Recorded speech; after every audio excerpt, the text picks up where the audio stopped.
Rinkeby, une banlieue de Stockholm parmi les plus pauvres de Suède avec près de 80% des habitants issus de l'immigration. Ce pont la relie à un quartier voisin plus riche, mais aucune voiture ne peut passer. Le chantier s'enlise. L'extrême droite s'oppose au projet.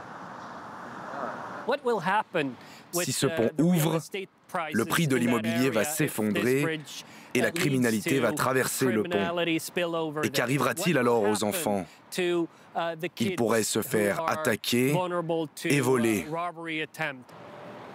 Charlie Weimesch est la tête de liste des démocrates suédois aux européennes. Son parti d'extrême droite soutient, mais sans y participer, le gouvernement de centre droit. Pour lui, l'Europe doit verrouiller ses frontières. Moi, je déplacerai tout le système de demande d'asile dans des pays à l'extérieur de l'Europe.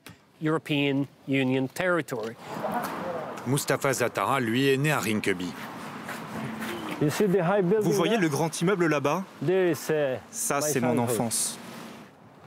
Cet entrepreneur d'origine palestinienne a vu le quartier changer. Le commissariat a fermé et il y a moins de programmes sociaux pour les jeunes. Avec une criminalité en forte hausse, Rinkeby est devenu pour certains le symbole de l'échec du modèle d'intégration. La droite devient toujours plus extrême dans ses opinions racistes. On voit aussi clairement qu'ils ont de plus en plus de partisans en Suède.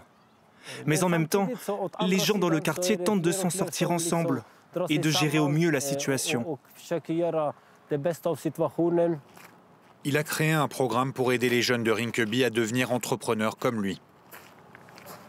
Je leur dis que la Suède est un pays qui offre de nombreuses possibilités pour réussir et qu'il faut saisir ces opportunités. Il faut rester loin des problèmes et de la criminalité. Ici, les électeurs iront aux urnes pour élire 21 eurodéputés.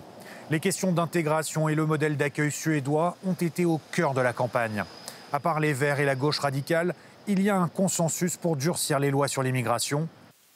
Ce député social-démocrate de Stockholm est un des rares à accepter de nous répondre.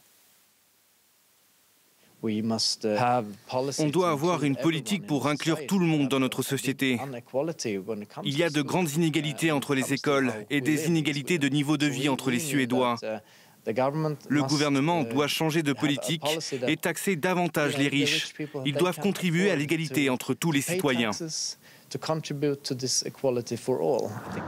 Un discours très différent de celui du gouvernement. Soutenu par l'extrême droite, il combat ce qu'il appelle la société de l'ombre, avec des étrangers qui ne chercheraient pas à s'intégrer.